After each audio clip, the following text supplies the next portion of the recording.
The After 8 debate on SAFM. That brings the time now to 7 minutes past the 8 o'clock time for the After 8 debate. Now, they have been working together for 25 years, finding a solution to problems of water contamination in a reservoir near Johannesburg. But now, the two universities that relationship has officially ended. This means that the project they've been doing together is likely to come to an end, leaving the University of Johannesburg without access to Israel's Ben-Gurion University's extensive water expertise. Now, UJ announced on Wednesday that it was ending the 25-year relationship on April the 1st, based on its UJ petition committee finding what they said were significant evidence that Ben-Gurion University had research and other engagement supporting Israel's military, in particular in its occupation of Gaza. Welcome to the After 8 debate. We're asking the question this morning: severing ties with Ben-Gurion University, did the University of Johannesburg do the right thing? On my panel this morning, we have Brenda Sern, the Executive Director of South African Association of Ben-Gurion University. Brenda, good morning. Good morning. Thank you for having me, Elvis. And we also have Professor Stephen Friedman, Centre for the Study of Democracy at the University of Johannesburg. Professor, good morning. Hi, morning, Elvis. Now, Professor, let's start off with you this morning. Severing ties with Ben-Gurion University, do you think that the university did the right thing? Well, of course I think the university did the right thing. I was part of the petition committee which petitioned the university to do it. I think we did it the right thing for two reasons. I think, first of all, it was very important for the university to end an institutional arrangement, in other words, an arrangement which bound the two universities with a university which is daily involved in human rights abuses, as Ben-Gurion University is. I think it was important for us to make that statement. I must correct something you said in the beginning. The question of the water project is a matter between the individual at UJ who is involved in that project and his project partners. We do not impose our views on others. We do not tell colleagues who they should work with and who shouldn't. So that's really a matter between the professor at UJ and his colleagues at Ben-Gurion. But the point is that we no longer have an institutional arrangement with this university, and I think that's very important because it means that we as a university community are no longer in a partnership with a human rights abuser, and that's an important signal to send. I think the second point, which is very important, is that clearly there's a political context to this. And the political context is that many of us around the world feel that if there is going to be peaceful and democratic settlement in Palestine between the Israeli state and the representatives of the Palestinians, then it is very important that peaceful political pressure be placed on the Israelis, because until that happens, you're not going to have real negotiation, you're not going to have peace. So I think we've both sent a very important message about the moral integrity of the University of Johannesburg, and I think at the same time we've made a small contribution which will hopefully snowball to pressuring the Israeli state into negotiating with the democratic representatives of the Palestinian people. Let me just find out and make 100% sure that I understand you correctly. So what you're saying is the university severed ties with Ben-Gurion, but the point is that the individual at stake here, the professor there, he can still continue working with the university. We believe in academic freedom, Elvis. What we were objecting to as a petition committee was a relationship between two institutions, because that was violating our academic freedom. If we feel that it's morally unacceptable to have a relationship with a human rights abuser, then it's not appropriate for us to be bound by that. If our colleague thinks that that is appropriate, we may disagree with him, but he's perfectly entitled as an academic at our university to pursue partnerships with whoever he wants to. We would never interfere in a colleague's academic freedom. So the water project can continue. That's what I just want to make sure. If they wish, yes. Now, let's get back to you, Brenda. Brenda Sern, Executive Director of the South African Association of Ben-Gurion University. Do you think that the university did the right thing? Absolutely not. I think the University of Johannesburg Senate has shown a deep lack of moral integrity. I think the University of Johannesburg's Senate has been misled in the most egregious way with a campaign filled with the politics of hate and prejudice. I want to correct one falsehood, which is continuously repeated and nevertheless needs to be challenged because it is utterly baseless, and that is that BGU is not in fact daily involved in human rights abuses. It is in fact a university that is acknowledged within Israel and the world as the most progressive university in Israel. The fact is that the university has full academic freedom, allows opportunities for all in Israel to both attain academic opportunities and to promote excellence. This extends to our project that we have with Palestinian partners, with Jordanian partners, and the reality is that far from being an abuser of human rights, Ben-Gurion University is a beacon of hope for human rights within Israel and Palestine, and in fact in the region. It is one of the few universities that engages, as opposed to universities within the Palestinian territories or with universities in other Arab countries, that engages with peoples across the world in an attempt to keep open the space of academic freedom and freedom of association. And in fact, this notion that individuals at UJ can continue working on their projects with BGU is moral hypocrisy. One cannot say, well, we don't agree with your principles, we don't agree with your morals, we don't agree with your practices, but if you keep it under the radar screen, then the individuals can continue working on their own, and we won't interfere. The levels of intimidation that academics and members of Senate have faced by the UJ Petition Committee and their cronies has been quite alarming. In a country like ours, where we value and have fought and people have died for freedom of speech and freedom of association, the fact is that that is just disingenuous and duplicitous. Now, Professor Stephen Friedman, you did indicate... Sern mentions falsehoods. I counted 8 falsehoods in what she's just said, so I hope I'll get an opportunity to point them out at some stage. Let's start off with that one particular falsehood. You indicated that BG is involved in daily human rights abuses. Absolutely. Let's talk about that one. What do you mean? Okay, let's look at some of the evidence, Elvis. Ben-Gurion University. If you go to Ben-Gurion University and you're an ordinary student, a BA takes 3 years, a bachelor's degree. If you are serving in the Israeli army, it takes 2 years. That means that that's active support, bending of academic rules in order to assist an army which is violating human rights. When the Israeli army embarked on Operation Cast Lead, which was filled with crimes against humanity, Ben-Gurion University paid a special stipend to its students who went off to fight that war. Ben-Gurion University has an active and ongoing relationship with the Israeli military, which it's proud of. Incidentally, all these dreadful allegations about Ben-Gurion University, which Ms. Stern says are falsehoods, are all taken from the website of Ben-Gurion University, so they're there for everybody to see. There is academic freedom is in fact violated regularly on the Ben-Gurion campus. Most recently, in an attempt to prevent members of faculty expressing their own view on the boycott, people have been told that that's something which will get them fired because it violates their contracts. Students who demonstrate in support of Palestinian causes are harassed by university security. That's just the tip of the iceberg. But I think that those points make the case.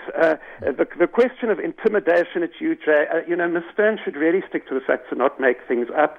I don't know what she means by intimidation. She hasn't produced any evidence, and the reason she hasn't produced any evidence is there isn't any evidence to produce.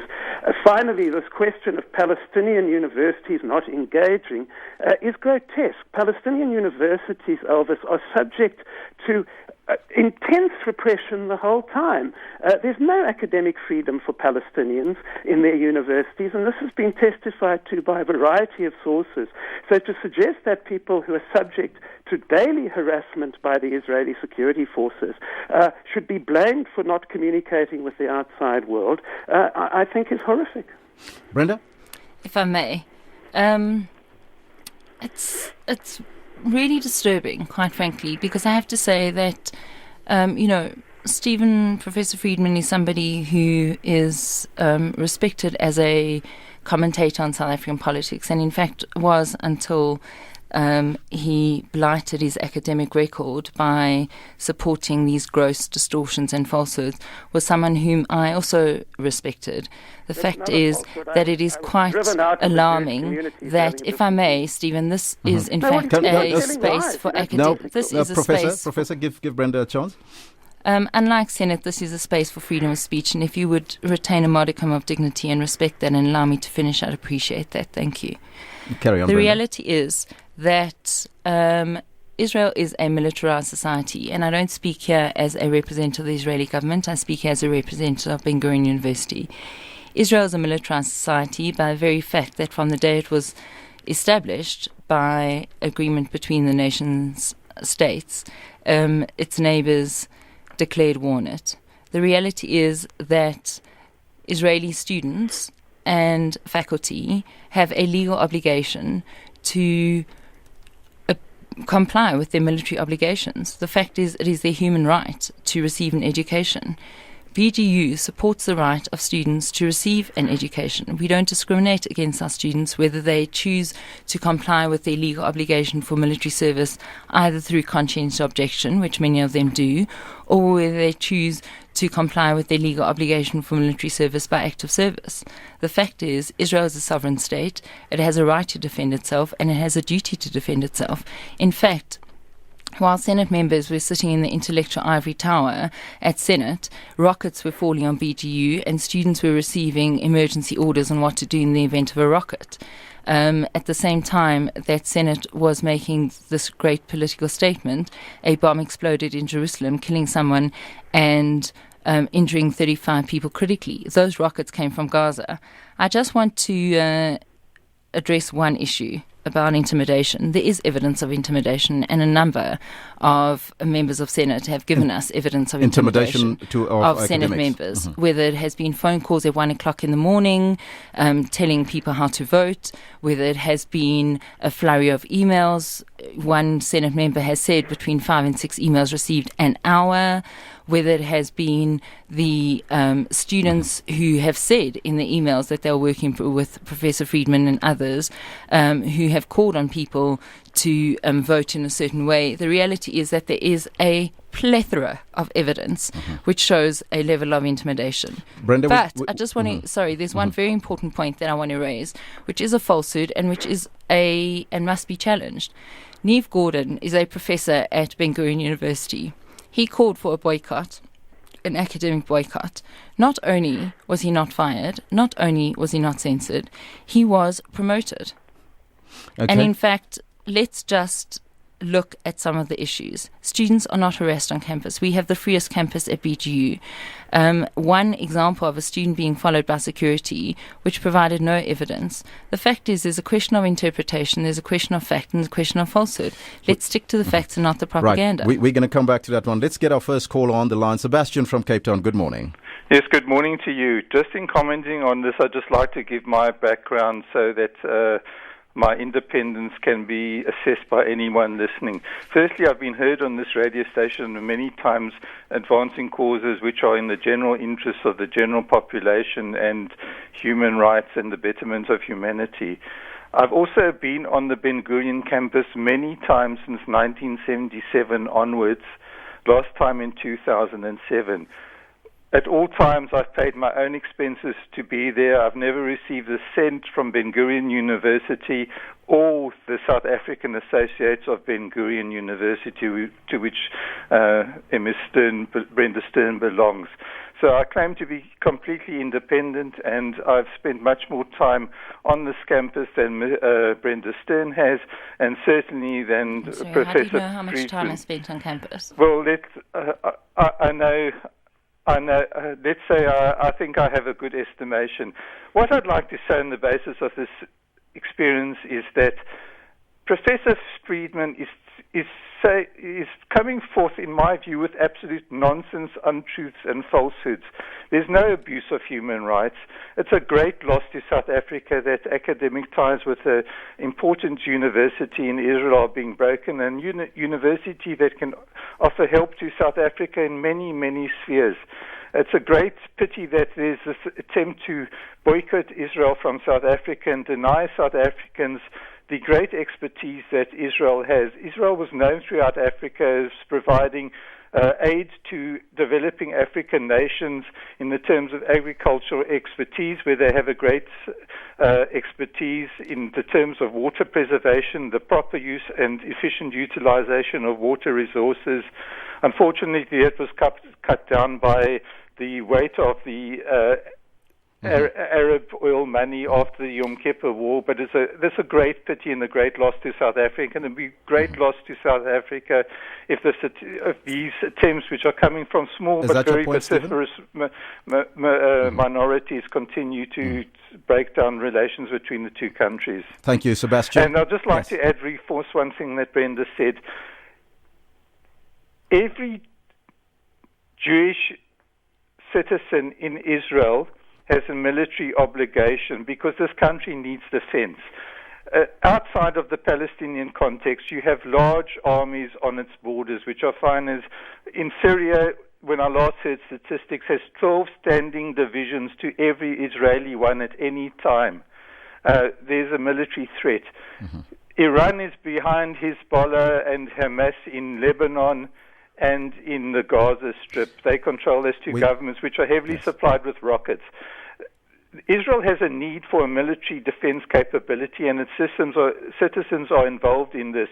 To say that the involved students at Ben-Gurion University, who actually have an onerous life because they come to university after 3 years of military service, which is compulsory, or 2 years in the case of women, and then have reserve duty on an annual basis, which actually cuts into the military, into their student study time. Sebastian? To say that this is a human rights case is absolute nonsense. All right, that's where we got to leave it. That's Sebastian in Cape Town. We're going to take a break and we'll be right back. They say the next world war won't be fought over political ideologies or social injustices. It won't be fought over race, religion, oil, or conflicting viewpoints. Fall back! The next world war will be fought over something you take for granted every day. Fresh water resources are being threatened. Some by used motor oil. Just 1 liter of used motor oil can contaminate 1 million liters of fresh water. So recycle your used oil. For more information, call the Rose Foundation on 0860 66 72 72. The National Youth Development Agency calls for volunteers to mentor young up-and-coming entrepreneurs through different stages of developing their businesses. If you are an experienced business professional, manager, or entrepreneur who is passionate about youth development, join other established leaders who have pledged to share their knowledge to assist young entrepreneurs. It takes a leader to raise a leader. To be registered as a mentor, email via@nyda.gov.za or call 011 651 7142. The Commission on Restitution of Land Rights is calling on individuals and communities who lodged land claims in the Gauteng province by the cut-off date of 31st December 1998 to urgently submit all the outstanding documents related to their claim at the offices of the Regional Land Claims Commissioner at Office Number 9 Bailey Street, Arcadia in Pretoria. To find out if your name appears on the list of individuals and communities who are required to submit outstanding information, please contact the Office of the Regional Land Claims Commissioner on 012 310 6500. Alternatively, call the Department of Rural Development and Land Reform's toll-free number 0800 007 095. The After 8 debate on SAFM. Listening to the After 8 debate, my name is Elvis Preslin, and we're asking the question this morning, severing ties with Ben-Gurion University, did the University of Johannesburg do the right thing? Let's take one more caller before we go back to Professor Stephen Friedman. Funani, good morning. Yes, thanks, Elvis, and greetings to your guest. I think I'll start by answering your question by saying I think it's the good thing. It should be done immediately. But last time I checked, it seems like they were the ties were already cut. Am I right? Mm-hmm. Great. So as you see, those of us who grew up in this country, when you listen to any person from Israel, they speak more like the people who used to speak for the apartheid South Africa. The apartheid South Africa used to tell us that white people must be armed because they were under threat. They used to tell us that they have ownership of land in as much as the Israelites think that they've got ownership of that land. And the manner in which they used to speak, they used to be so sophisticated. They used to be very articulate. I think they spend a lot of time doing the speech preparation, how to respond to questions. You see, for me, I believe that what Reverend Farrakhan said a long time ago, that there is no country in the face of this world that becomes a dictator for a very long time without any person brave enough to stop the dictatorship. I think the dictators of Israel, one day they will stop being dictators because freedom for any child, whether in Libya, in Palestine, has to come. So I'm saying, Professor Friedman and your colleagues, do the best you can. Those of us who can support will support you. Thank you. That's Funani, and I'm not sure where's Funani calling from. And these are some of our callers. Professor, we were talking about one of the points that you were what Brenda was saying, that there's intimidation by UJ's petition committee to make this call. What's your take on that? No, Elvis, I mean, look, first of all, I'm not aware of anybody phoning anybody else at 1 o'clock in the morning. Certainly, and if anybody did that, which I very much doubt, they certainly didn't do it at my behest or that of any of my colleagues.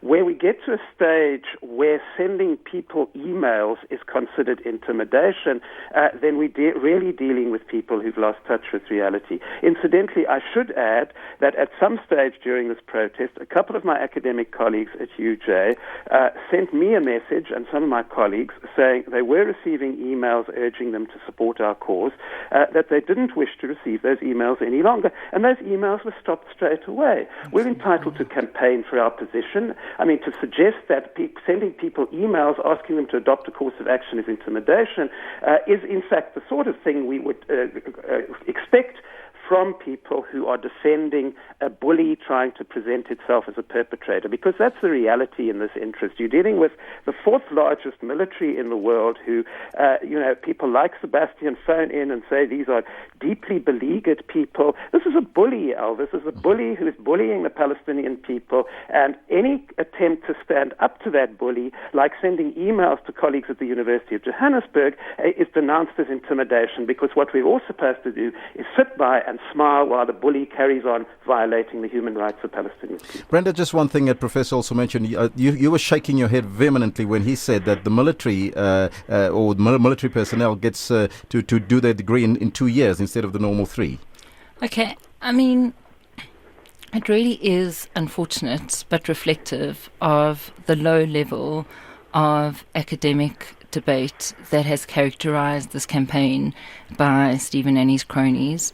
Really, it is reflective of the deep sense of prejudice that has perpetuated everything and has permeated everything, and all the messages that have been sent continuously. We are not saying that emailing people is intimidation, but I think that UJ academics themselves have said that receiving 5 to 6 emails an hour continuously for the last 2 months is intimidation. Mm-hmm. These are not our words. These are the words of the UJ academics. And Stephen himself has acknowledged that people have rejected. People did not... Mm-hmm.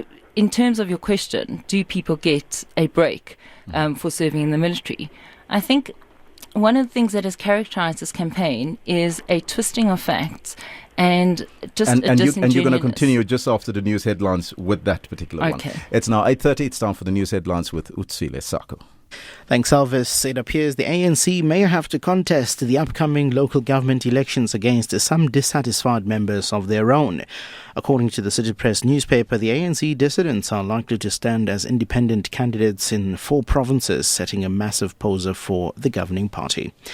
A study has found that women entrepreneurs are not benefiting from government's policies aimed at helping them. Today we'll see the start of a massive vaccination program against foot and mouth disease in the northern parts of KwaZulu-Natal. And the human rights group Amnesty International says nearly 18,000 people were under sentence of death across the world at the end of last year.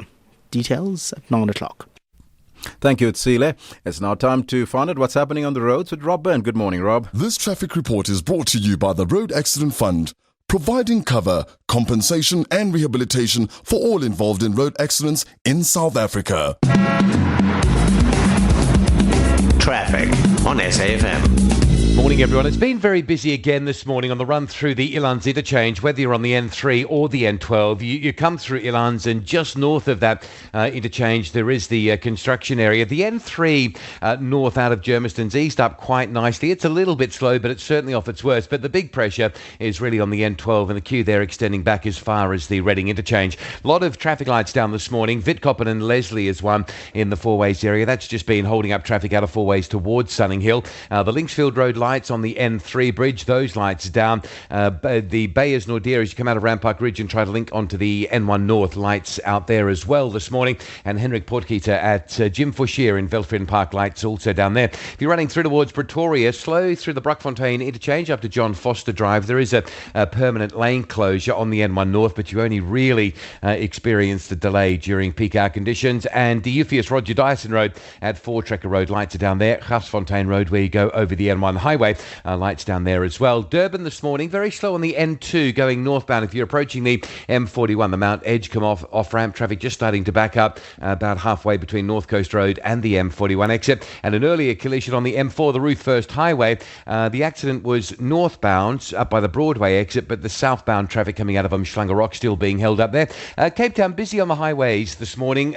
We've noticed that there was greater volumes on the Cape Town highway networks going into the CBD, and what will happen is that the volumes will just take a little bit longer to clear through. So the N2, for example, still backed up from Bunga Avenue. The M3, which is normally clearing by this stage, you might hit queues at Wynberg Hill, but this morning it's backed up pretty heavily to Constantia Main Road, and the N1 on that section between sort of Parow and the Kuburg interchange very slow as well. So probably from this point another hour until all of that highway traffic into central Cape Town's cleared down. And just if you're driving through the Northern Cape on the N1 in towards Richmond, about 22, 23 k's before you get to Richmond, southbound carriageway closed due to an overturned truck. You're being rerouted onto a northbound lane to get past that scene. So drive with care and caution both ways, just north of Richmond this morning on the N1. Rob Byrne, AM Live, Traffic Watch. This traffic report was brought to you by the Road Accident Fund, providing cover, compensation and rehabilitation for all involved in road accidents in South Africa. Caring for you. The Road Accident Fund is an agency in the Department of Transport mandated to cover all road accident victims within South Africa. This cover indemnifies the persons who caused the accident, compensates those injured or families of those killed, and rehabilitates the injured. For information, contact the Road Accident Fund on 0860 23 55 23. The Road Accident Fund, caring for you. 8:34, right here. We're going to go to Siki and Gabadeli now to find out what's happening on Morning Talk. Good morning, Siki. Good morning, Elvis. Well, I'm in conversation with the president of SAFA, Kirsten Nematandani, and we want to get your views on the potential name change for the national soccer team, Bafana Bafana. Then we're going to chat to COSAS on why they think plans to have voluntary HIV testing in our schools is a bomb waiting to explode. We're going to look at challenges facing modern and traditional men after 10:30. And on Siki's Corner, we chat to actor and businessman Shana Ferguson. That's Morning Talk with me, Siki, between 9 and midday. AM Live on SAFM. Well, the number to dial is 0891 104 208, 0891 104 208, or the SMS line is 34701. 34701. You can call us and participate in this discussion. We're asking the question this morning on the After 8 debate, serving ties with Ben-Gurion University. Did the University of Johannesburg do the right thing? I'm just going to come briefly back to you, Brenda, on the right to education in Israel. I think we cannot look at the right to education in Israel. We are, and I thank you for bringing this back to the crucial issue. The crucial issue here is academic freedom. And in fact, what UJ have done have denied South Africans and South African students the right to education. We have already had one South African student, a PhD student, go to Israel, go to BGU, and come back and produce the first water membrane in South Africa in 14 years. These are skills Bulani would not have got without the expertise, the support, and the encouragement of BGU. We have another PhD student who was about to leave, who cannot now go because of this boycott. The reality is that the right to education in any country is a basic human right. And to deny it to anyone, whether they have to fulfill military obligations, whether they come from a vulnerable community, whether they come from a community you don't agree with, the reality is that at this stage, today on BGU's campus in Stellenbosch, Palestinian students, Palestinian PhD students are being taught at BGU. They will go back and they will benefit the Palestinian people. This boycott does nothing to benefit the Palestinian people. And in fact, for UJ to seek to speak on behalf of the Palestinians does only one thing. It continues to subjugate the Palestinians to the level of victimhood. And it creates a culture of intimidation, intolerance and fear for those who want to contribute. Our Palestinian professor, who wanted to sign a multilateral agreement, which the university administration knew about but failed to disclose to Senate, our Palestinian professor received death threats, if he was going to, quote, challenge this boycott. What kind of culture of freedom and academic freedom does that contribute to? And you have to take responsibility for that. Before we go to Professor Friedman, let's take Mohammed decide. Good morning, Mohammed. Hi, thanks for having me. Brenda, this is a lie. This is a lie. I spoke to the person in Palestine, and he has never received death threats. The entire of the Palestinian Academy, the entire of Palestinian civil society has asked for the world to boycott the state of Israel. Nobody is speaking for victims in Palestine. People are speaking with Palestinians and, very importantly, with those progressive Israelis based at Ben-Gurion University, who are also asking the world to please boycott us. This is the only thing that will stop Israel from what it is doing today. There's another quick thing.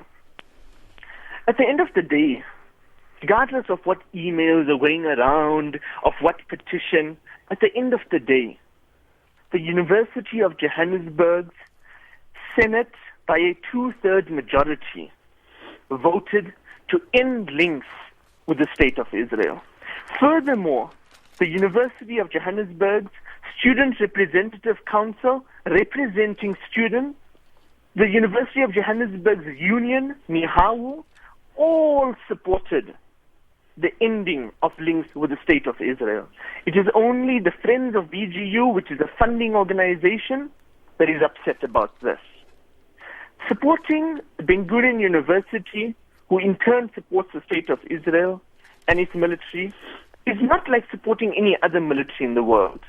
This military, by our own Judge Richard Goldstone, found this Israeli military, guilty of war crimes, possible crimes against humanity, and this is the military that has for the last 40 years been maintaining an illegal occupation.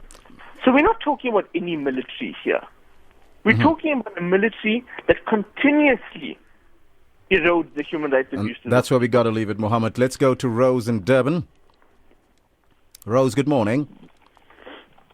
Rose. Hello. I find it extraordinary, Brenda's comments regarding while the Senate was sitting, this bomb dropped here and that bomb dropped there. What about anything that was happening on the Gaza Strip at the moment that the Senate was sitting, trying to assist the Palestinians to get rid of this invasion and this absolute bullying tactic of the Israeli army?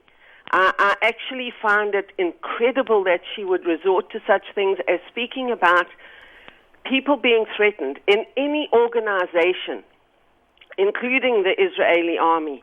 There are always going to be renegades who will go about their business with bullying tactics. It is a fact of life.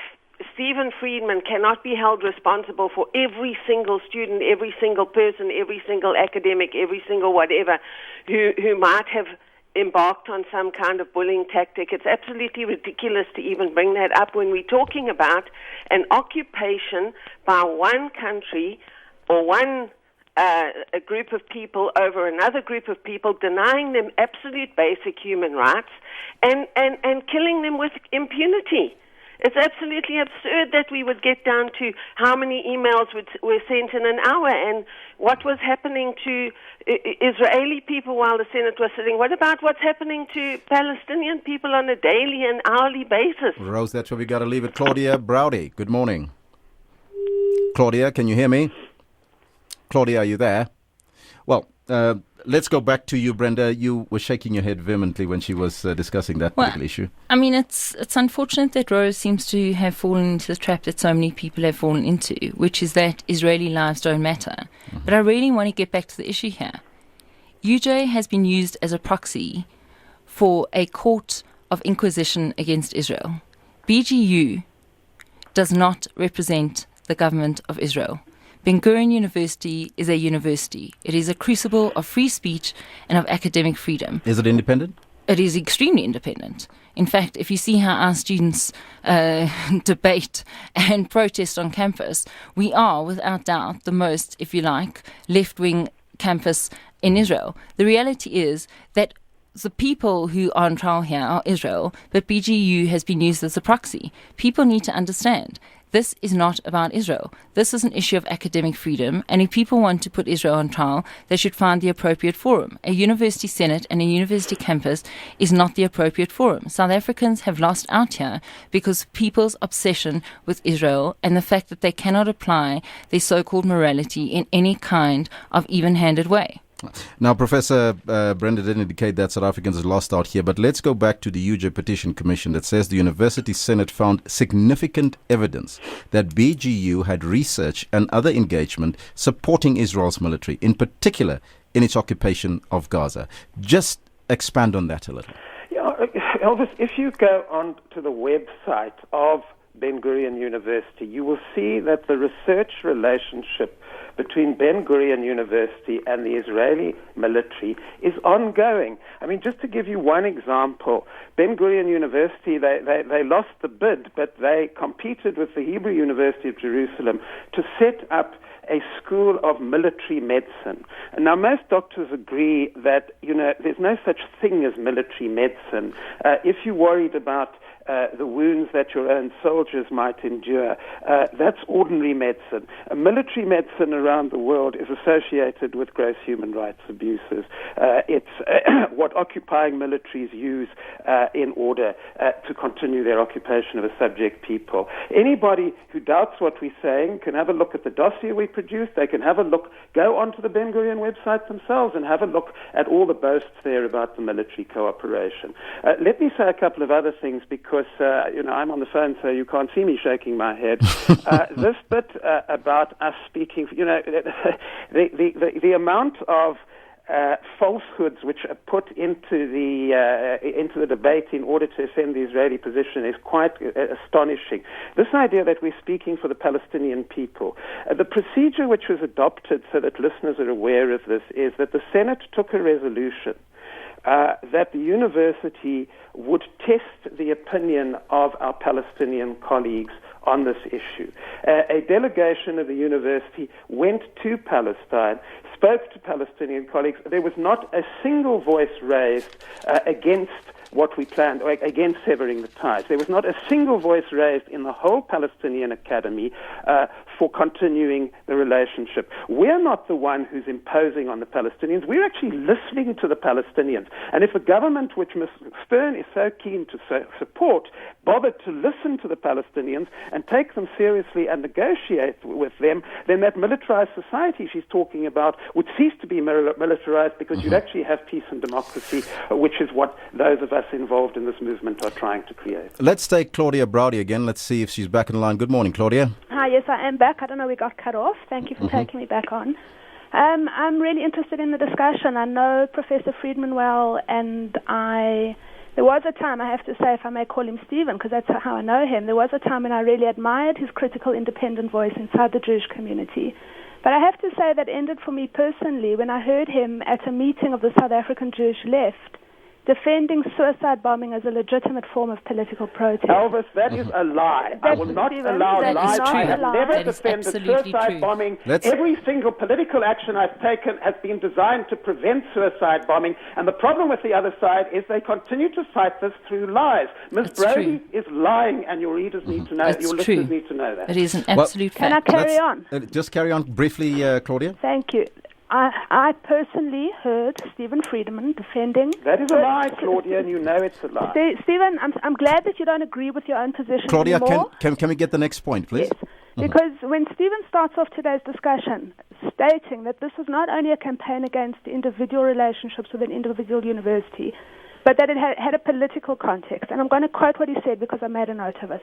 Many of us around the world feel that if there's going to be a peaceful and democratic settlement in Palestine between the Israeli state and representatives of the Palestinians, then it's important that peaceful political pressure be placed on Israel.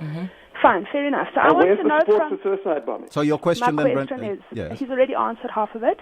If his current political context includes upholding suicide bombing as a legitimate form of political expression, I'm presuming that he has recanted on that view.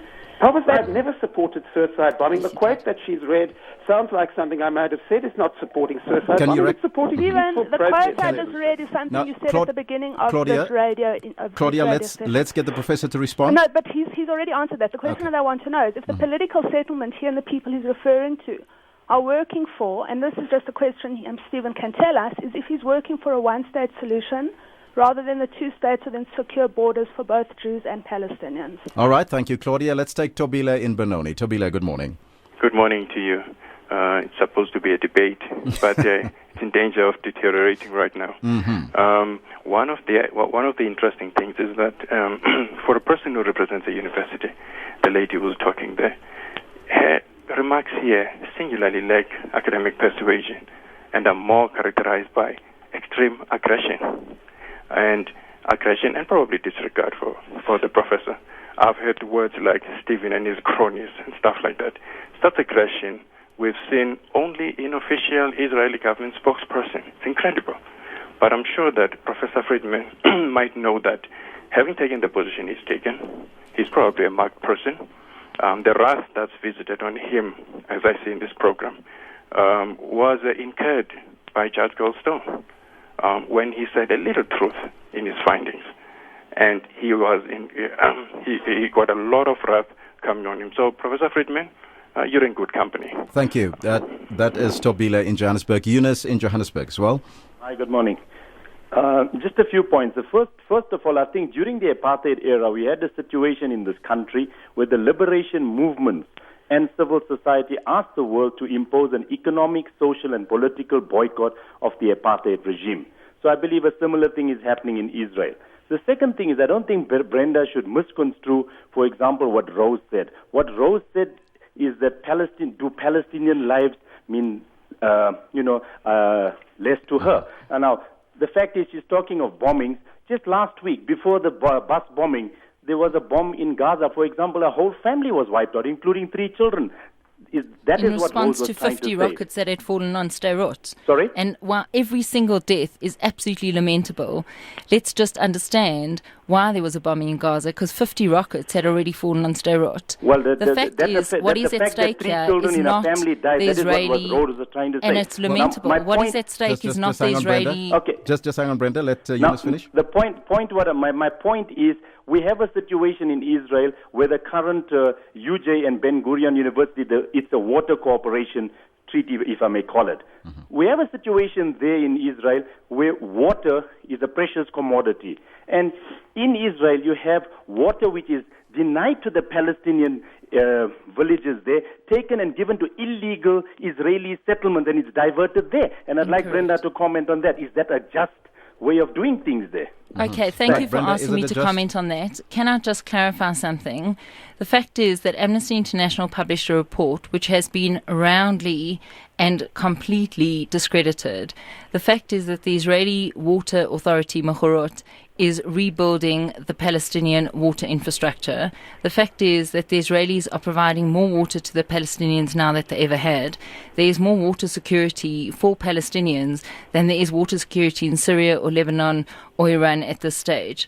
the fact is that the quality of water that the Israelis are providing to the Palestinians has improved by 72% since they got involved with improving the water. But I really want to come back to the point. We keep conflating the Israeli government with BGU. Mm-hmm. I'm not sitting here as a representative of the Israeli government. And just to Stephen's point about, or somebody's point about me being a funder, BGU is a funder. The South African Associates is a funder. It is a funder of these projects in South Africa which benefit South Africans. Now, on that point, Brenda, Professor, the decision would mean an end to a project that will help to provide clean water to South Africans. Do you agree with that statement? No. The question of whether the project continues is a matter between the two colleagues, as I said earlier on. But Elvis, let me get back to another point which is distorting issues here. This idea of this great separation between Ben-Gurion University and the Israeli state. You know, during the apartheid period, we had liberal universities in this country who may not have done enough to fight apartheid, and there's a great debate about that, but they were all very vocal about their opposition to the system. Ben-Gurion University has never in its history issued any statement or made any comment at all which is critical of Israeli government policy. In fact, not only has it not done that, but its president, Professor Kami, described itself as a proudly Zionist institution, and Zionism is a political ideology. Now, what about those students at UJ and faculty at Ben-Gurion and faculty at Ben-Gurion, because they do exist, who are not Zionists? Are they not welcome at this university? It's a university which is there in order to propagate and support a particular state. There is no sense in which this is a university which is independent or critical of that state. And can I just make the point in response to what Tobile said, and thank him for his remarks, but to say that I hope listeners have got a sense of how the defenders of Israeli human rights abuses operate. Because you've just heard me being accused of supporting suicide bombings on the basis of a statement which the person reads out, which quite clearly is supporting peaceful political action. Now, the idea is just to put the smear out there and to not have to justify it. It is a smear, it is a lie, and when Funani said a while ago that there was a great parallel between the way in which the defenders of Israeli abuses behave and the way in which defenders of apartheid abuses behave, I think this is a classic example. We will remember that peaceful protesters under apartheid were accused of being terrorists and people who supported violence. We're dealing with precisely the same tactic here. Now, Brenda, we've heard a number of interviews before that says South Africa has got a water crisis. Within 14 years, we got a problem with our catchment areas already. Correct. We have acid drainage from gold mines in Johannesburg. We have the Hartbeespoort Dam, which has got severe algae and all sorts of things happening with our water. Do you think that the severing of ties with Ben-Gurion would basically impact on our water shortage in South Africa? It's going to impact dramatically. Mm-hmm. And I want to say that we need to understand two things. The Conservation and Environmental Association have stated that by 2015, 80% of South Africa's water is going to be untreatable. The very research that Professor Becky Mamba and Professor Victor Wepner are conducting has a direct and can have a direct impact on providing clean, safe and healthy drinking water for the most vulnerable of South Africans. But do you find comfort in the statement by Professor Friedman that the relationship between the individuals will continue? There is no way the relationship between the individuals can continue, given the fact that the university is given a direct mandate that says, and a direct message that says, you cannot work with these people. They have made it very clear in their decision. The fact that there was not full disclosure at Senate, which provided Senate members with the reality that we have a Palestinian partner. And I'm very saddened at the comments that try and equate our legitimate defense of BGU with this false analogy of we reflect the apartheid era apologists. It is a falsehood, it is a weak intellectual debate, it is puerile propaganda, and with all due respect, it needs to be rejected. The reality is that we have a right to defend the university. We have a duty to defend the university. And we have that duty because it's based on a moral responsibility to promote the truth and to make sure that people understand that Israelis and Palestinians today on Ben-Gurion University are working together, as we are with the Jordanians, as we are with other regional partners, to improve the lives and dignity of all peoples. Mm-hmm. The reality of the matter is that at the end of the day, this has a direct impact on the lives and dignity of South Africans because the expertise that BGU was offering to South Africa, to South Africans, the academic opportunities it was offering to South Africa and to South Africans is going to directly impact on the dignity of our people and the dignity of Palestinians. Professor, how do we move forward? Well, that's an incredibly patronizing argument, quite frankly. As patronizing as your claim to represent the Palestinians. The only source of water knowledge in the world is in the state of Israel, and we are poor supplicants who can only understand what to do about our water problems if we talk to the Israelis. That's simply false, and it's the kind of argument which people who look down on other people always produce. So how do we move forward? The way we move forward is that we are trying to send a message to humanity, to the rest of the world, that in that part of the world, in historic Palestine, you have a very gross human rights situation. You have consistent human rights abuses, and the way forward to prevent violence, not to create violence, the way forward is to put peaceful political pressure on the perpetrators of those abuses in order to make sure that there's a negotiated settlement and those abuses don't occur again. Ben-Gurion University is quite clearly one of the perpetrators of those abuses because it is implicated in the human rights violations which we're trying to stop. So our appeal is to all Democrats, all people who believe in human rights and freedoms throughout the world, to join us in pressing the Israeli state through entirely peaceful means to negotiate a solution which will be appropriate for all the inhabitants of that Thank you, region. Professor. Brenda, how do we move forward? How we move forward is by engaging those people who are true Democrats and not intellectual fascists and not propagandists, who actually believe in peace and who are actually doing things on the ground like BGU. BGU and the Palestinians are working together today to improve life for people within Palestine and people within Israel and people within the region. We are not pandering or patronizing to South Africans. We are working in partnership. We hope to continue working in partnership. The fact is that Israel has an enormous amount to contribute to South Africa. BGU will continue in its quest, as it has done, to promote partnerships, equal partnerships, respecting our South African colleagues, respecting their expertise, and working in a spirit of partnership, because that is what will bring peace. Propaganda, the politics of hate, the politics of prejudice, which Professor Friedman so eloquently elocutes, is not going to produce peace. And I call on all South Africans to remain true to the history of South Africa, which is about reconciliation and about engagement, to say, engage with people, engage with academic freedom, stand up and protect the rights of all. You heard the engagements, you heard the arguments, make up your own mind. That's where we got to leave it. We'd like to thank our team and our panel first, Professor Stephen Friedman for the Center of the Study of Democracy at University of Johannesburg, and Brenda Stern, the Executive Director of the South African Association of Ben-Gurion University.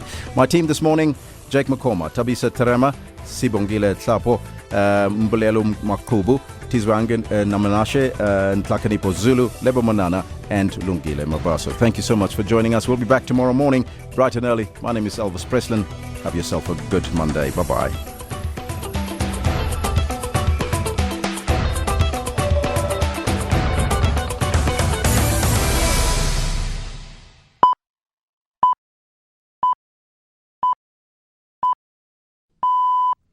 It's 9 o'clock. Good morning and welcome to Morning Talk with me, Kim Kabadeli. We're in conversation with the president of SAFA this morning, Sern and Esack, talking about the potential name change for Bafana Bafana. We're going to speak to COSAS after 10 on why they think plans to have voluntary HIV testing in our schools is a bomb waiting to explode. We'll look at challenges facing modern and traditional men, and on Siki's Corner in conversation with Shana Ferguson. Let's start with the news with Utsile Saku. SAFM, South Africa's news and information leader.